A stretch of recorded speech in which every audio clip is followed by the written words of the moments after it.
iku mashul mushafi yaiku ndemek ing mushaf al muradu utawi kang den karepake bil mushafi kelawan mushaf iku ma perkara kutiba kang den tulis fihi ing dalem apa Qur'anun Qur'an walau ba'du senajan sebagian walau ba'du ayatin senajan sebagian ayat liqasdid dirasati krana nejo ing deres ai tilawati tegese maca.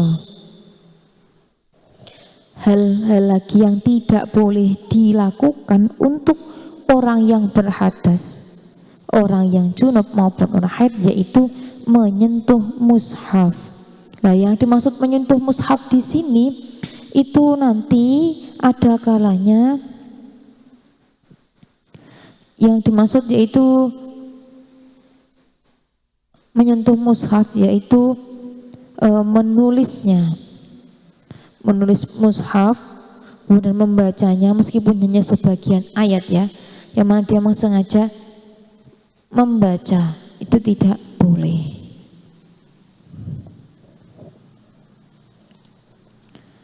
Untuk yang keempat, arba'atu utawi kang kaping papat iku hamlul mushafi, yaiku nggawa ing mushaf laya juzu ora wenang hamluhu nggawa ing mushaf lil balighi kedue wong kang balik illa ida kana angin nalikane ana apa mushaf iku ma'al mata'i sartane bondo fafi mongko tetep ing dalam mushaf arba'u halatin utawi papat piro-piro tingkah. Jadi yang keempat atau terakhir yang mana perkara yang tidak boleh dilakukan untuk orang yang sedang berhadas junub ataupun haid, yaitu membawa mushaf, maksudnya membawa Al-Quran seperti itu tidak boleh bagi dia membawa mushaf, kecuali nanti ada catatan, kecuali nanti membawanya itu besertaan dengan harta dalam 4 keadaan. Maksudnya tuh membawanya tuh besertaan dengan barang-barang lain dengan adanya 4 catatan nih. Ada 4 cara membawanya yang bagaimana. Yang pertama al-awalu tarotan ing dalam ambalan sepisan yaksi itu nejo sapa wong al-mushafa ing mushaf fakot halih bloko falaya juzu mongko ora wenang opo hamlu. Yang pertama yaitu ketika nanti dia membawa mushafnya itu secara sengaja membawa mushaf saja. Jadi memang dia tuh niat ini aku bawa ke sana aja lah, bawa pulang ke kamar.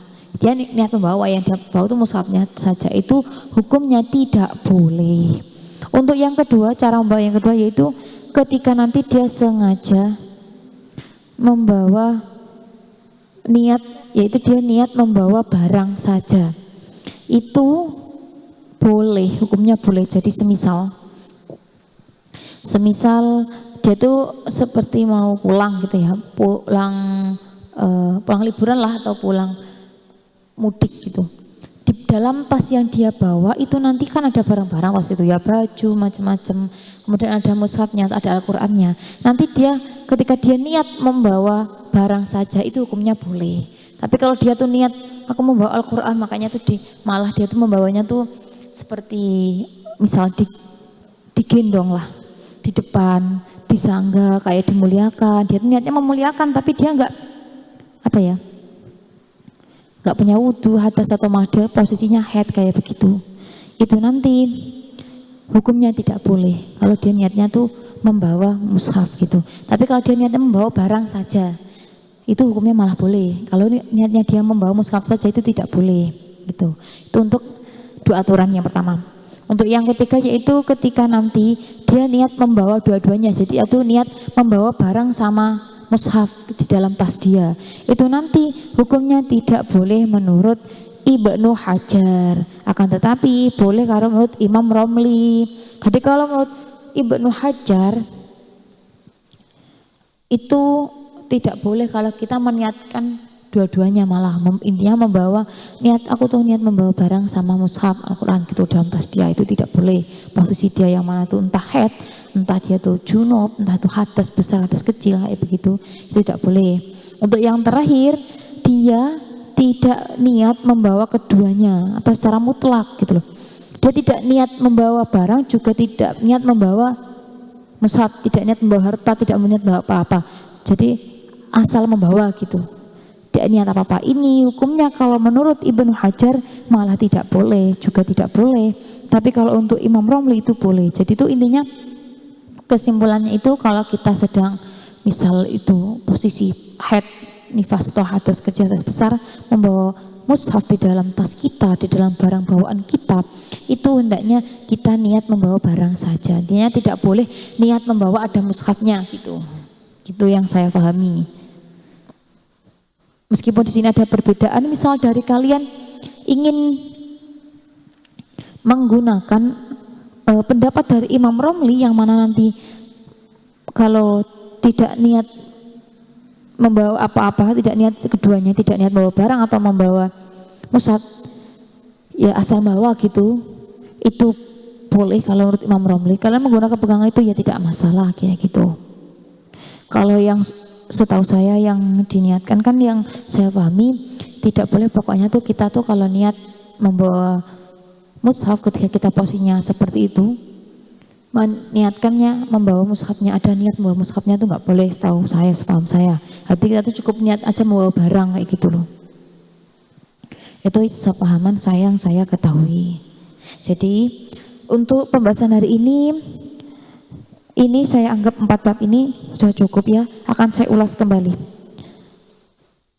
seperti itu ketika nanti untuk orang-orang istihadah, yang mana tadi saya katakan serangkaian-serangkaian yang wajib untuk orang istihadah itu berarti harus wajib dilakukan. Ketika nanti semisal dia menemui sesuatu yang sulit, misal dia sudah berusaha maksimal, darah itu tidak mau berhenti, dia tidak bisa mengusahakan darah untuk tidak bocor ke kain yang dia pakai ketika dia belum melaksanakan takbiratul ihram sholat, itu nanti tidak apa-apa, hukumnya dimakfu seperti itu.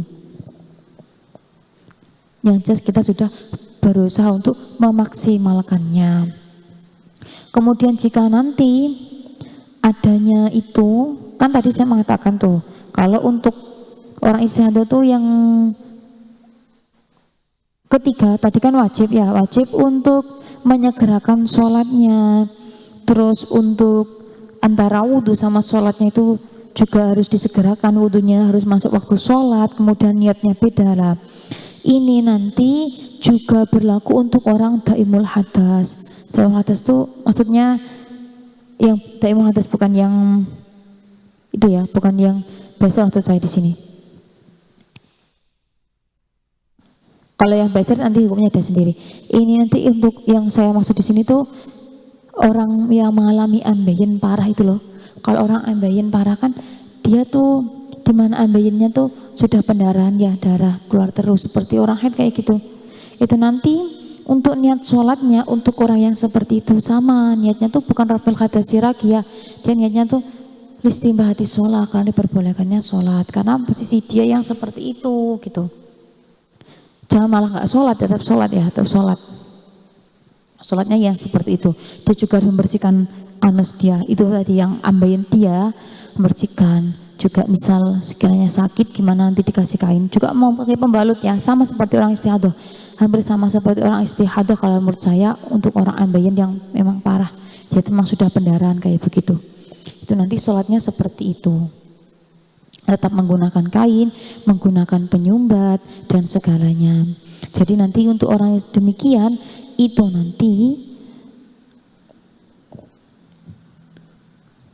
dia sholatnya seperti orang istihadah, niatnya juga sama, yaitu wudhu listibahati sholat. Nah itu wudhu listibahati sholat. Kenapa saya seringnya tuh kalau sharing seperti ini membahasnya tuh hukum-hukumnya dasar, hukum-hukum yang wajib digunakan, hukum-hukum utama, hukum-hukum pokoknya. Karena apa? Kalau untuk mencabang baru nanti kalau ada yang mengajukan pertanyaan mencabang baru saya akan menjawab yang pencabangan. Saya apa ya? Kalau yang saya takutkan seperti mengatakan ruksohnya, pencabangannya yang terlalu melebar, nanti itu ditakutkan